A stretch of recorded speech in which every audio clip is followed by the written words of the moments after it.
¿Escuchan bien? ¿Se escucha bien? Sí, Ruth, te Sí, escuchamos muy bien. buenísimo, bueno. Bueno, yo quería empezar esta reflexión tomándome de la anteúltima canción que recién compartimos en la adoración, que le decíamos al Señor, quiero ver la vida como tú, ¿no? Y yo no sé si nosotros dimensionamos lo que le estamos diciendo al Señor, porque creo que cada una de nosotras vemos la vida desde nuestro lugar, desde nuestra experiencia, desde nuestra situación. Pero en esta canción le estamos diciendo al Señor, Señor, quiero ver la vida como tú, ¿no? Y eso es lo que vamos a intentar hacer ahora en estos minutos. Yo quería invitarlas a que ustedes puedan abrir la palabra en Mateo, el capítulo 16, y vamos a leer dos versículos, el 11 y el 12. Mateo 16, del 11 al 12. Estos dos versículos que vamos a leer están en el contexto de una situación en la que Jesús cruza el lago, ¿no? Y a los discípulos de Jesús, no sé si recuerdan, se les olvida llevar pan, ¿no? Se les olvida llevar pan. Entonces Jesús ahí, en ese contexto de que ellos se olvidan de llevar el pan, les advierte que eviten la levadura de los fariseos. Y el versículo 11 del capítulo 16 dice, ¿cómo es que no entienden que no hablaba yo del pan, sino de tener cuidado de la levadura de los fariseos y saduceos? Entonces comprendieron que no les decía que se cuidaran de la levadura del pan, sino de la enseñanza de los fariseos y los saduceos. Yo no sé si a ustedes les hace ruido esta palabra, ¿no? Porque esta palabra se los dijo a sus amados discípulos. Y yo creo que es una palabra que el Señor también nos dice hoy a nosotros. Cuidado con la levadura. Jesús usó una palabra para estas presuposiciones mentales que contaminaban la vida de los discípulos, ¿no? Y Jesús advirtió a sus discípulos que se tenían que guardar, pero se tenían que guardar de la levadura. Igual que la levadura leuda, nosotros sabemos, seguramente ustedes deben amasar pan o deben hacer ricas tortas, y uno ha utilizado en la cocina, ¿no? La levadura. Un poquito de levadura puede llegar a leudar, a inflar, a agrandar una masa. Y Jesús les advirtió a sus discípulos que se guardaran, que se guardaran. Igual que la levadura leuda un pedazo de masa, la enseñanza de los fariseos y de los saduceos podían penetrar y podían hacer su obra de contaminación en la vida de los discípulos, ¿no? Iban a penetrar la conducta de los discípulos, ¿no? Y tal vez ellos ni se daban cuenta. Por eso Jesús le dijo, queridos, guárdense. Y hoy el Señor nos dice, queridas mujeres, guárdense. Lo mismo que les aconteció a los discípulos, la levadura, hoy nosotros no tenemos, no estamos rodeados de fariseos y de saduceos. No son grupos que en la actualidad tengamos acá, ¿no? Pero sí hay una cultura, queridas hermanas, que nos moldea a todos, ¿no? Y que muchas veces no nos damos ni cuenta que esa cultura está impregnando aún nuestra fe. Cada una de nosotras tiene un modelo mental del mundo, ideas, suposiciones. Estas suposiciones influyen en nuestras decisiones, ¿no? Y a veces ni nos damos cuenta. Todas estas ideas las podemos llamar con una palabrita que a mí me gusta usar, que es cosmovisión. Seguramente la han escuchado. ¿Qué es la cosmovisión?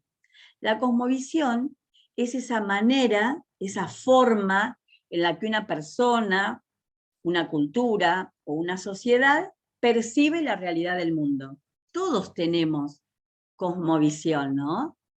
Esa cosmovisión conforma quiénes somos, las creencias, esas que están profundamente guardadas y grabadas en nuestra mente, y que resulta difícil arrancarlas de nosotros, porque forman parte de nosotros. En muchos casos no somos conscientes de la existencia de esta cosmovisión, hasta cuando por ahí nos ponen otro punto de vista enfrente y nos desafían a defender esa cosmovisión, ¿no? Es fundamental, queridas hermanas, que como seguidores de Cristo, seguidoras de Cristo cada una de nosotras, ¿no? Podamos revisar cuál es nuestra cosmovisión. Podamos revisar. Hoy tenemos este privilegio, esta mañana, este sábado, ¿no? De poder decir, Señor, ayúdame a revisar mi cosmovisión. ¿Dónde está arraigada mi cosmovisión? ¿En un dogma de una iglesia? ¿En un dogma de una denominación? ¿En alguna otra cosmovisión? ¿O dónde? Bueno, la verdad, queridas hermanas, que nuestra cosmovisión funciona como los anteojos para la mente. A mí me gustaría en este momento haber puesto una imagen, ¿no? Pero casi todas tenemos anteojos. Los llevamos puesto todo el tiempo, ¿no? Esa manera de ver el mundo, ¿no? Que va conformando aún nuestras decisiones. Nuestras creencias se van moldeando. ¿Desde dónde? Pensemos, a ver. Desde el aporte de nuestros papás. Cada una de nosotras nacimos en una familia. Bueno, los aportes de nuestros padres han ido conformando nuestra cosmovisión. Los amigos, los maestros, los mentores, los pastores. Entonces, la cultura influencia nuestra cosmovisión, aún a través de las lecturas que hacemos. Cuando leemos, hermanas, depende de lo que leamos, eso influye en nuestra cosmovisión. La música que escuchamos, las series o películas, si es que miramos alguna, las redes sociales que consumimos, el contenido de las redes sociales, todo eso forma parte de nuestra cosmovisión. Se puede comparar la cosmovisión con las raíces de un árbol frutal. Bueno, a mí me invitó Graciela, que ella vive en medio de una chacra, ¿no? Y creo que todas nosotras conocemos lo que es un árbol frutal. No se pueden ver las raíces del árbol, ¿verdad? Normalmente no se pueden ver, habrá alguna excepción, pero las raíces siempre están ocultas bajo la tierra. Pero fijémonos que determinan la clase de fruto que produce. ¿Sí? Jesús empleó esta analogía, nos avisó, ¿no?, que las enseñanzas de los fariseos y de los falsos profetas influían en nuestra creencia.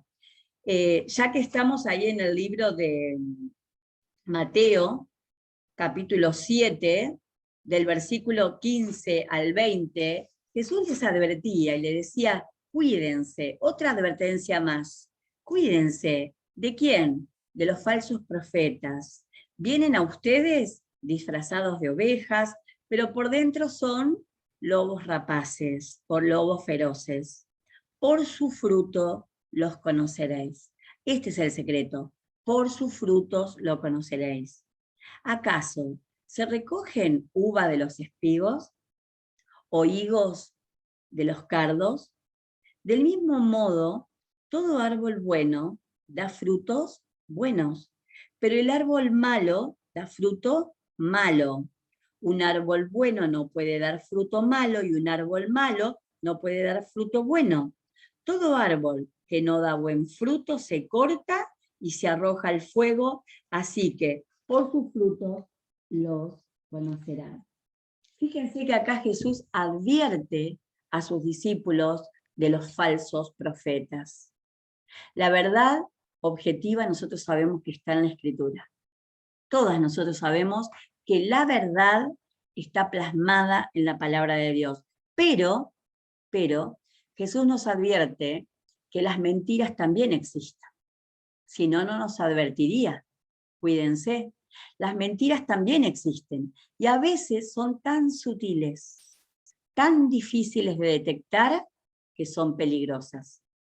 Llegan a través de falsos profetas que se visten con pieles de oveja, pero por dentro son lobos rapaces. Jesús también nos aseguró que hay un nexo directo entre esta idea de las falsas ideas, que son las raíces, y el resultado o la consecuencia de esta idea, que es el fruto. Nuestras ideas generan un montón de cosas en nuestra vida. Si nuestras raíces están formadas según la palabra de Dios, según la verdad de Dios, el fruto de nuestra vida va a reflejar esto. Por otro lado, si nuestras raíces están deformadas, a veces por la mentira, por el ocultamiento, por el pecado, el fruto va a ser más de lo mismo. Bien, ahora, nuestra cosmovisión, volviendo a este término, ¿no?, produce un fruto o una consecuencia. Una cosmovisión sana va a producir una vida sana. Y yo pienso en ustedes, en mí, un grupo de mujeres que deseamos amar al Señor, deseamos honrar al Señor, deseamos seguir a Jesús de acuerdo a sus principios. Creo que tenemos que renovar nuestra cosmovisión a la luz de su palabra, ¿no? Tenemos que tener cuidado, hermanas, de no tener una cosmovisión contaminada, ¿no? Y para esto necesitamos un cambio de perspectiva. Todas nosotras nos acordamos de ese encuentro que tuvo Jesús de noche con ese hombre que conocía mucho de la palabra, pero que venía también con preguntas. Y estamos hablando de Nicodemo, ¿no? En el Evangelio de Juan, en el capítulo 3, está este registro de la conversación entre Jesús y Nicodemo. Él comenzó a hacerle preguntas a Jesús acerca del reino, y Jesús le contestó muy clarito que era necesario nacer de nuevo. Él no entendió a qué nacimiento se refería Jesús, ¿no?, viendo lo imposible que era entrar otra vez al vientre materno. Jesús le hablaba del nacimiento del Espíritu y nosotros lo sabemos. Ahí nosotros recibimos la salvación a través de Jesús. Pero yo les quería hacer una pregunta. Cuando nosotros recibimos a Jesús, ¿no?, y nacemos de nuevo, ¿significa que de inmediato, automáticamente, ¿no?, al minuto siguiente, hemos cambiado de cosmovisión? ¿Qué piensan ustedes? ¿De inmediato obtenemos una cosmovisión bíblica? ¿O en nosotras ha habido un proceso? Si yo les cuento mi experiencia personal, yo puedo decir que no fue de hoy para mañana ese cambio de cosmovisión, sino que hubo un proceso, que fue el proceso ese de renovación de nuestra mente. Y nosotras sabemos que este proceso de renovación dura toda la vida. Por eso ustedes tienen un encuentro todos los sábados, porque necesitamos enfrentarnos a la palabra y que la palabra permanentemente renueve nuestra manera de pensar. Fíjense que este proceso no fue diferente para los discípulos de Jesús. Tenemos algunos datos de esto. En Marcos 10, del 32 al 45, vemos que ellos anduvieron, compartieron con Jesús charlas, milagros, enseñanzas, descansaron con Jesús, pero en un determinado momento aflora algún vestigio de la cosmovisión vieja. Jesús, después de compartir un largo día, les cuenta a los discípulos que pronto lo iban a matar. ¿Se acuerdan de ese encuentro? Les habla de los acontecimientos que se acercaban. Jesús estaba cargado por esto. De hecho, él le dijo al Padre, si es posible, pasad de mí esta copa, ¿no? Él estaba transitando los últimos días con sus discípulos. Y en ese contexto, dos de los discípulos, Jacobo y Juan, vienen a hacerle un pedido a Jesús, ¿no? Que en su reino ellos puedan ubicarse, uno a la derecha y el otro a la izquierda. Qué pedido, ¿no? ¿Qué pasó? ¿No habían entendido nada? ¿Habían entendido poco? Evidentemente, faltaba que Jacobo y Juan siguieran renovando este aspecto de su mente. Por eso cuando los discípulos restantes se molestan, Jesús les explica su cosmovisión. ¿Qué les dice Jesús? Como ustedes saben, los que se consideran jefe de las naciones oprimen a los súbditos, pero entre ustedes no será así. Esto lo podríamos subrayar, ¿no? Pero entre ustedes no será así. El que quiera hacerse grande, dijo Jesús, tiene que ser el servidor, porque el Hijo del Hombre no vino para ser servido, sino para servir y para dar su vida por mucho. Acá Jesús les empieza a plasmar la cosmovisión bíblica. Cristo no pudo responder a la petición de los dos hermanos, porque ellos tenían un patrón de grandeza equivocado. Y Jesús acá se los enseñó. Mirá, si vos querés ser grande, tenés que ser el más pequeño. Si vos querés ser grande, tenés que ser el que sirve. Bien, entonces yo los invito a que podamos revisar un poquito más este concepto de cosmovisión, ¿no? ¿Qué cosmovisiones conocen ustedes? Hay varias, ¿no? Por ahí podemos pensar en 2 o 3 para meternos en la que a nosotros nos interesa, que es la cosmovisión bíblica. Tenemos el naturalismo, que también se lo llama secularismo, ¿no? O materialismo. Son creencias que niegan o ignoran la existencia de la realidad espiritual. Según el naturalismo o el materialismo, el universo físico es el único que existe. Si nosotros nos ponemos a leer acerca de esta cosmovisión, vamos a encontrar varios exponentes. Y vemos que nuestra sociedad está inmersa en esta cosmovisión secular o material, materialista o secularista. Otra cosmovisión que también anda alrededor nuestro es el animismo, a veces llamada también panteísmo. Es un conjunto de creencias que contemplan el mundo como un lugar animado. Está permanentemente lleno de seres espirituales, ¿no? La línea que separa la realidad física de la realidad espiritual para esta cosmovisión es tan tenue, tan inexistente, que los espíritus pueden habitar en las rocas, en los árboles, en los elementos de la naturaleza. Yo creo que ustedes ya están pensando, esto corresponde al animismo, porque nosotros tenemos mucho vestigio del animismo acá, o del panteísmo, ¿no? Tenemos algunas cosmovisiones ancestrales que hablan de esto, no sé si lo recuerdan, pero que la tierra, la Pachamama, y acá le están dando un poder, una identidad a la tierra que tiene que ver con esta cosmovisión, ¿no? Y luego tenemos el teísmo, que es la creencia en un Dios todopoderoso, creador del universo físico, ¿no? Según el teísmo, la realidad es tanto física como espiritual. El universo físico existe también existe Dios que lo creó, Dios que la sostiene. Teniendo en cuenta estas tres categorías de cosmovisión, lo más común es que en la sociedad, ¿no?, en la que nosotros vivimos, sea Neuquén o vos estés en cualquier otra ciudad o incluso en cualquier otro país, creo que lo más común es que estas cosmovisiones se combinen, ¿no? Vayan combinando un poco de materialismo, un poco de animismo y un poco de teísmo, ¿no? De teísmo.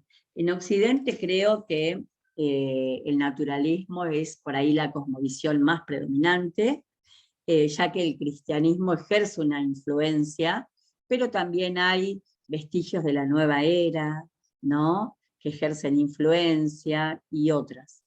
Entonces, nosotros hoy nos vamos a ocupar de la cosmovisión bíblica, Y acá yo les quería pedir, hermanas, que cada una de nosotras, como no tenemos que rendir cuentas a nadie, excepto presentarnos delante del Señor, que nosotros podamos ser abiertas a que la palabra nos muestre cómo está nuestra cosmovisión bíblica, ¿no? Cuando la mente abraza la cosmovisión bíblica, comienza a ver el mundo como Dios lo ve. Esto es lo que nosotros le cantábamos hace un ratito. Ver la vida como vos la ves, ¿no? Comienza a ver todo el mundo desde el punto de vista de Dios. Cómo Dios lo creó, cómo Dios lo sustenta.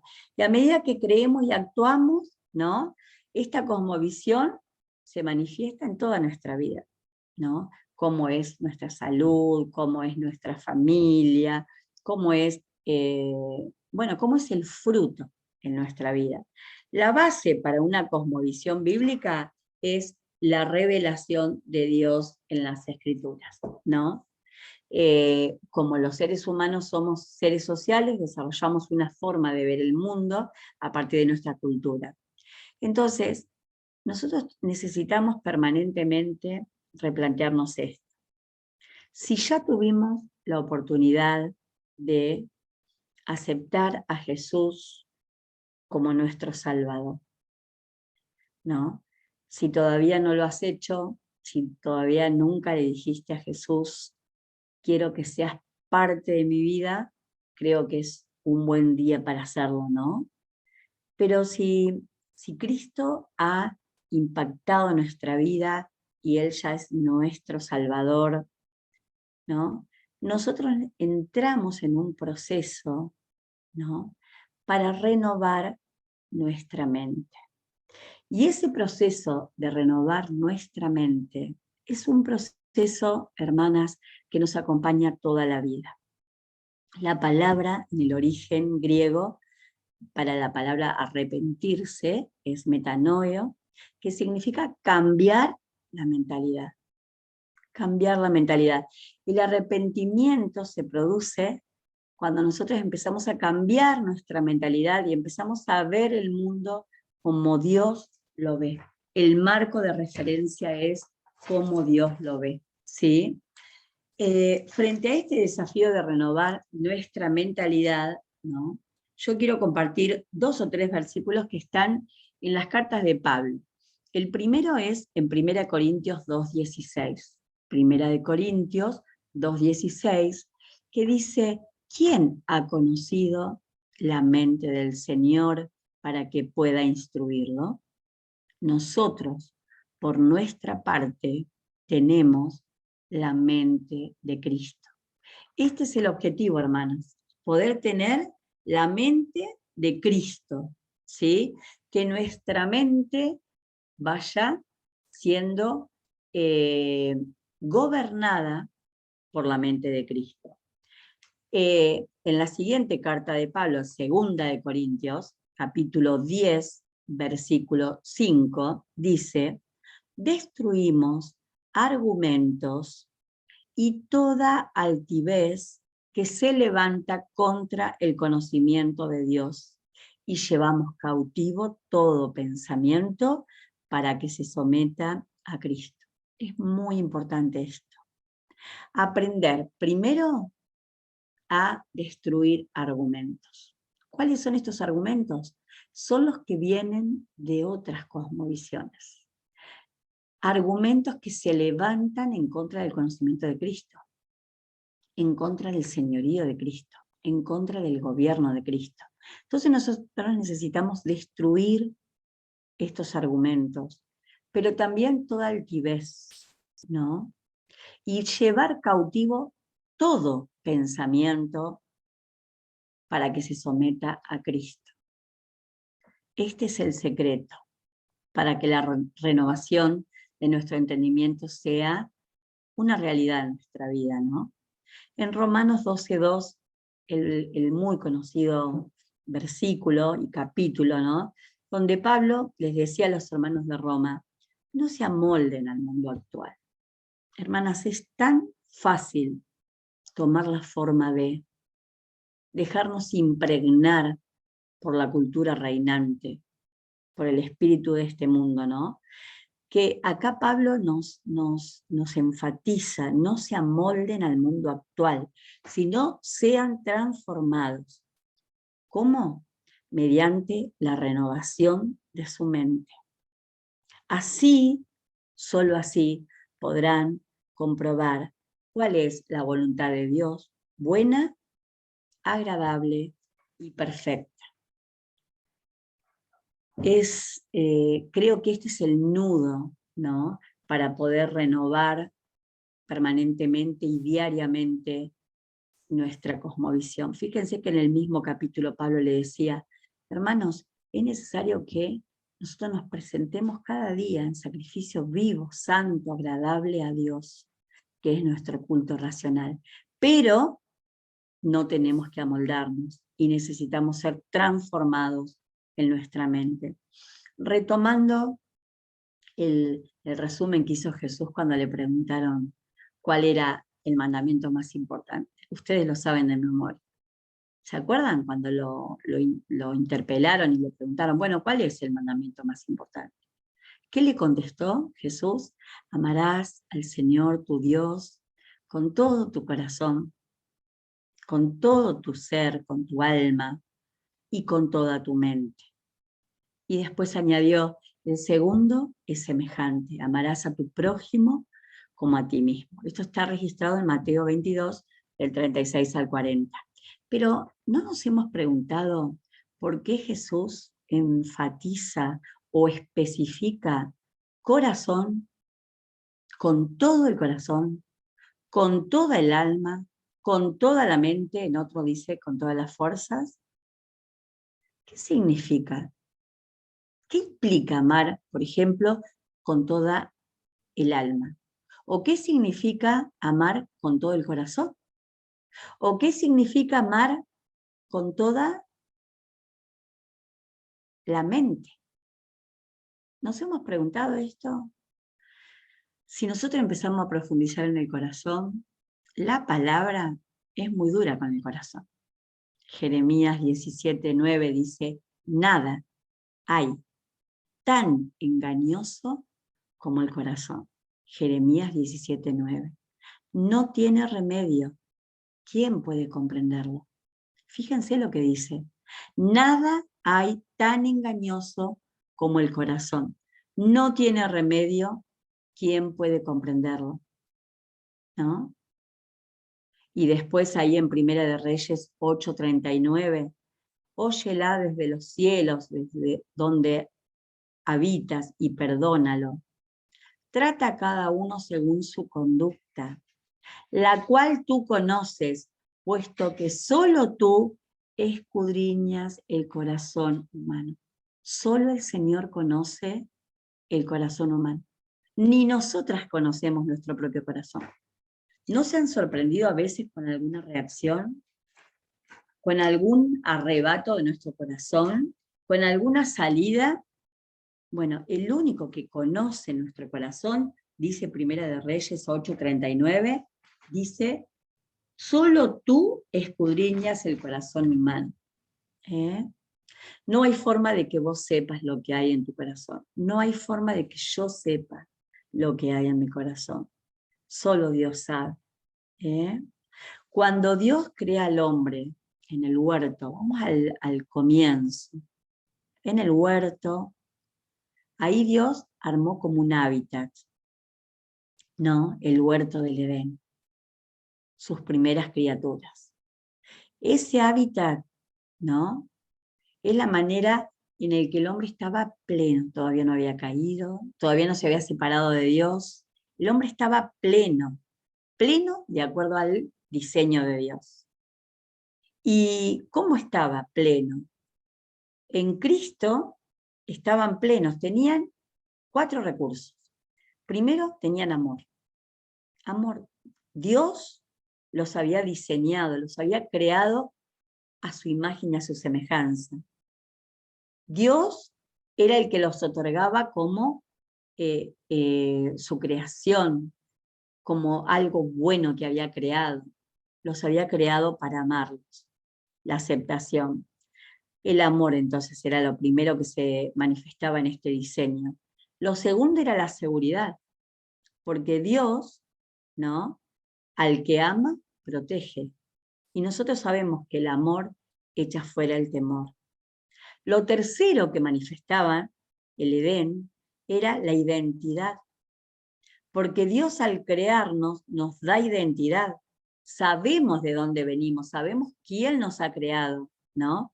Y el cuarto, propósito. Es esa razón de ser, ¿no? ¿Para qué hemos sido creados? Ahora fíjense que en este huerto, ¿no?, el hombre tenía estos diseños de amor, de seguridad, de identidad y de propósito, pero cuando el hombre cae, el hombre y la mujer, ¿no?, caen, salen del huerto, el hombre entra en una ausencia en una carencia. Estos 4 diseños los pierde el hombre. Entonces empieza, en vez de tener amor, ahora tiene falta de amor.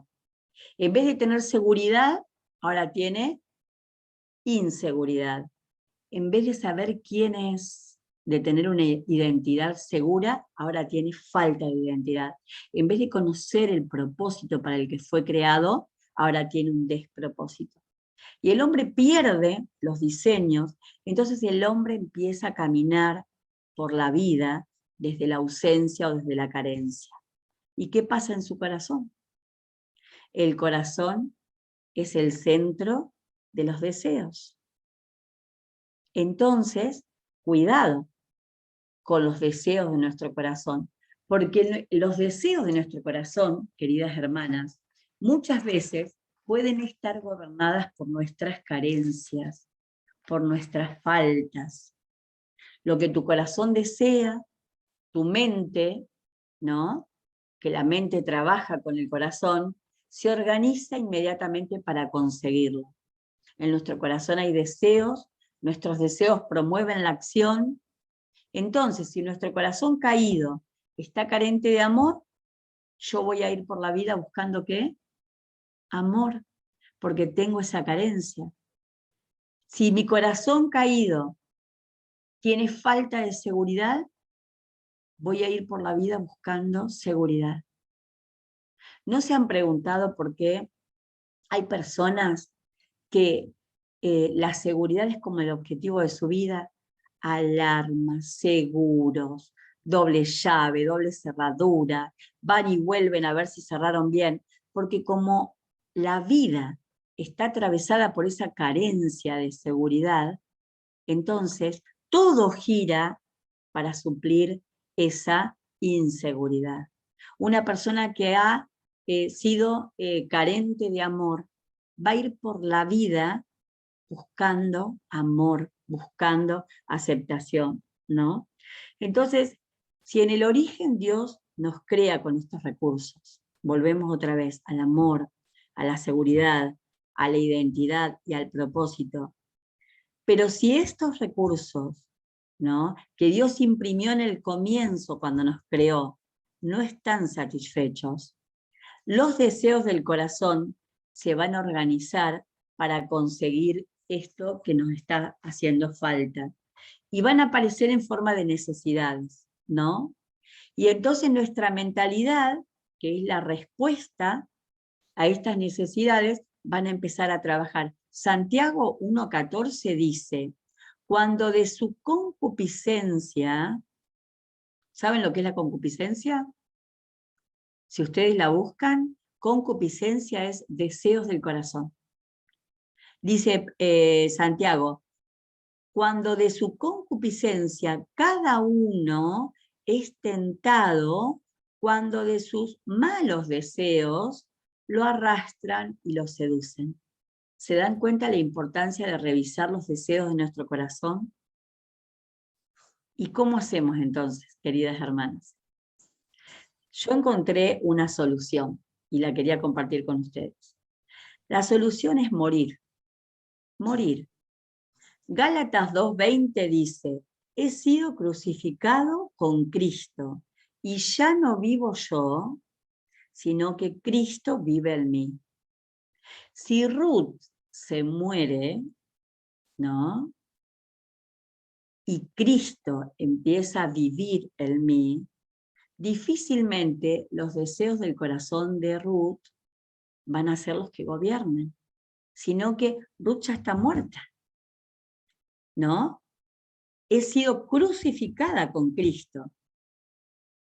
¿Vieron cuando dice Pablo, es necesario que yo mengüe para que Cristo crezca?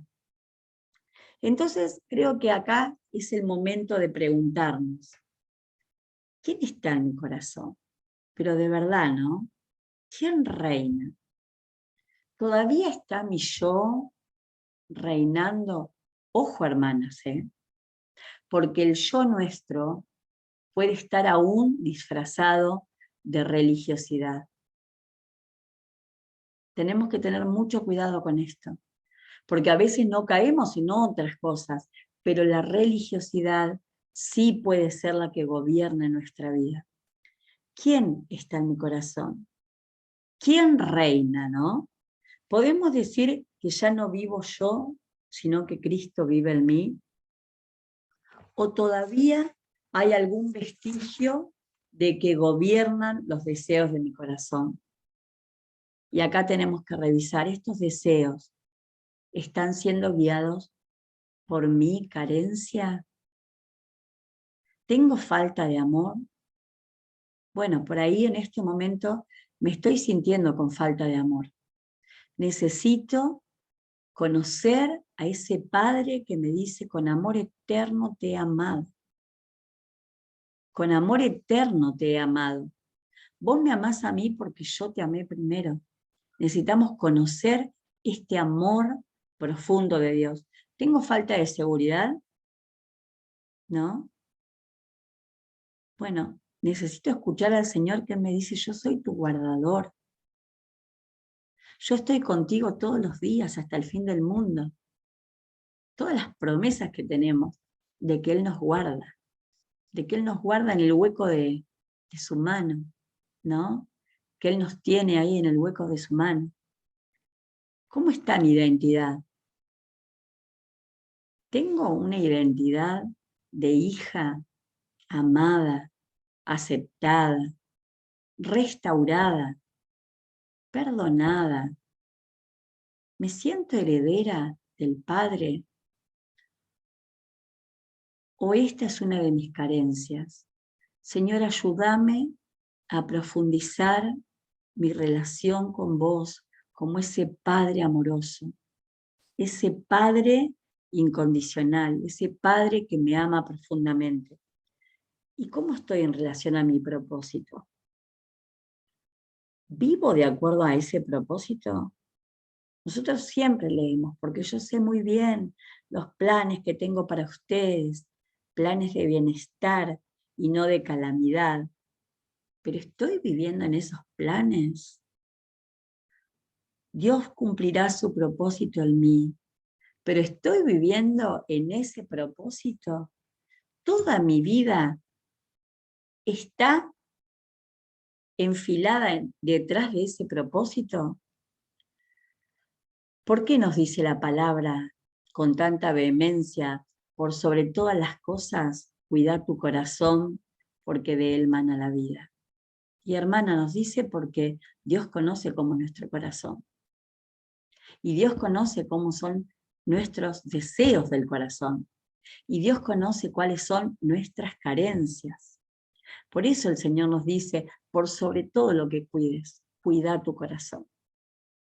Y Jeremías 17, 9 y 10 dice, no hay tan engañoso como el corazón, no tiene remedio quien puede comprenderlo. Yo, el Señor, ¿qué hace?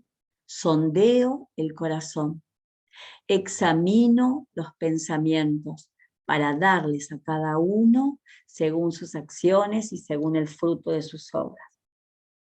Y también en Jeremías 29, 13 dice, me buscarán y me encontrarán cuando me busquen de todo corazón.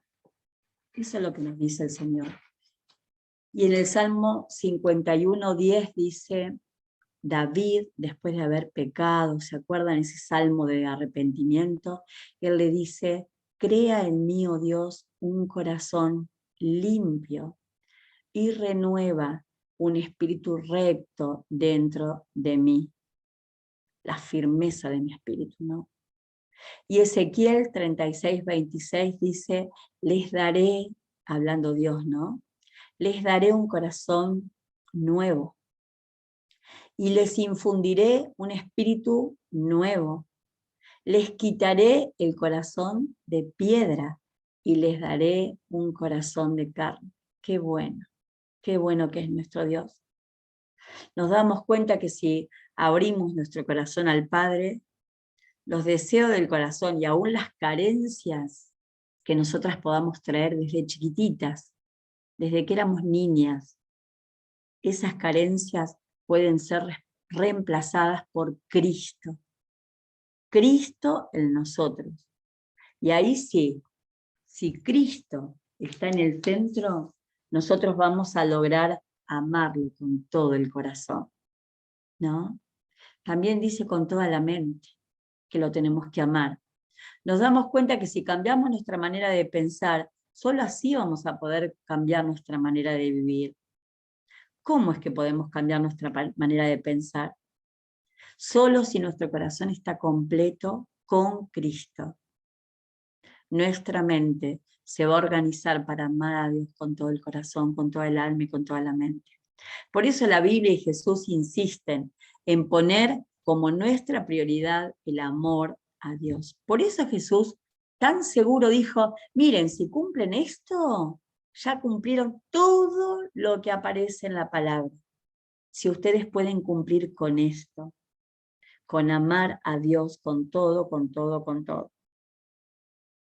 O sea que el secreto sería que Cristo sea el centro, queridas hermanas. Que el Señor sea el centro de mi corazón, que el Señor sea el centro de mi alma, que el Señor sea el centro de mis emociones, que el Señor sea el centro de mi voluntad, que el Señor Jesús sea el centro de mis pensamientos. Y cuando el amor de Dios sea mi prioridad, automáticamente el amor al prójimo también. ¿Saben por qué? Porque Dios es amor. Y Él me va a llenar de su amor, hasta rebalsar, ¿no? Hasta rebalsar.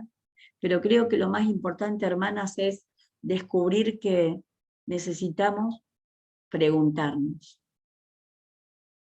¿he muerto ya? ¿Estoy crucificada con Cristo? ¿Cuánto de Ruth queda viva todavía? Muchas veces nos damos cuenta que resucitamos, y que hay más de nosotros que de Él, ¿no?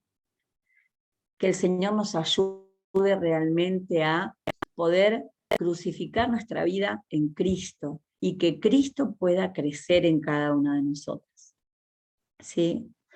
Creo que el Señor en este tiempo nos está... a mí con esta palabra el Señor me exhortó, ¿no? Y me llevó a replantearme, ¿cómo está tu cosmovisión, Ruth? ¿Te has dejado penetrar, influenciar por tantas cosas o incluso por nuestras propias carencias, nuestras propias historias? Y el Señor quiere llenarlo todo. Me encanta esa canción que dice, el centro de todo eres Jesús. ¿La conocen? El centro de todo eres Jesús. Desde y hasta todo, ¿no? Eres Jesús. Entonces yo las invito a que podamos orar ahora. Que podamos tener un tiempo de oración delante del Padre. Y Padre, en esta mañana queremos pedirte que el Espíritu Santo revele a nuestra vida aún lo que no ha sido dicho.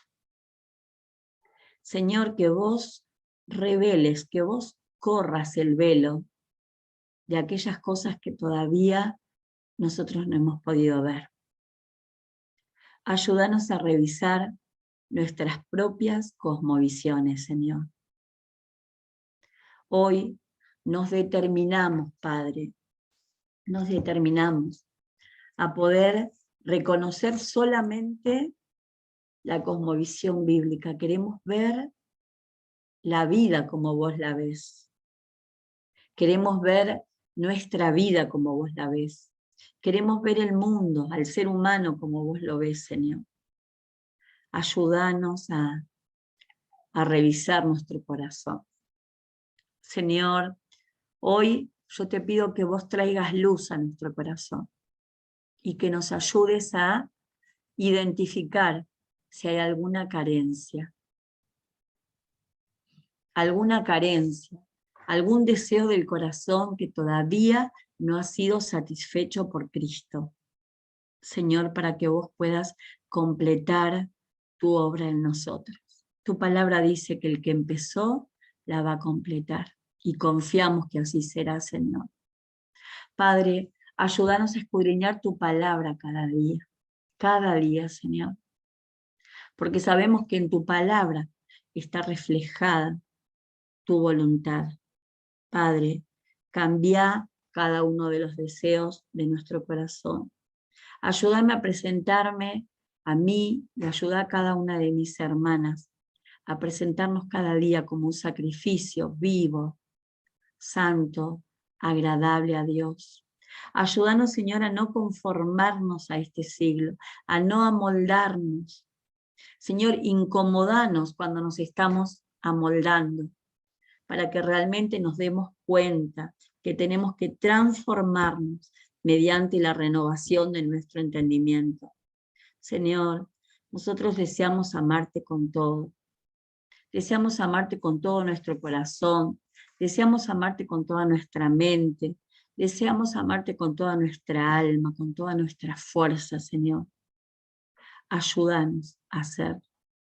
Y Padre, que en este amor a vos también podamos renovar todos los días nuestro amor al prójimo, Señor. Que podamos ser personas que aman, personas que se caracterizan por el amor, personas que se parecen a papá, y justamente nuestro Dios es amor. Señor, gracias porque sabemos que tu palabra siempre es viva, es eficaz, es más cortante que espada de dos filos, penetra, Señor, y aún llega a lo profundo de nuestro corazón. Yo te doy gracias, Señor, porque vos permanentemente nos estás enseñando y nos decís, guárdense de la levadura. Yo te pido, Señor, que nosotras seamos mujeres atentas a no ser engañadas, atentas a no amoldarnos, atentas a no dejarnos influenciar por las levaduras que andan dando vuelta alrededor nuestro. Ayúdanos a ser personas de palabra, Señor, pero fundamentalmente mujeres que han aprendido a morir a sí mismas para que Cristo pueda crecer en cada una de nosotras. Gracias, Señor, por cada una de mis hermanas. Gracias porque yo sé que vos tenés, ese amor incondicional para cada una. Vos tenés, Señor, la seguridad que les querés dar en Cristo. Señor, vos les querés dar esa identidad de hijas amadas, únicas, Señor, restauradas, llamadas y herederas de tu reino. Y gracias porque yo sé que vos tenés un propósito específico para cada una de mis hermanas. Señor, que ellas puedan vivir de acuerdo a ese propósito. Te lo pedimos en el nombre de Jesús. Amén y amén.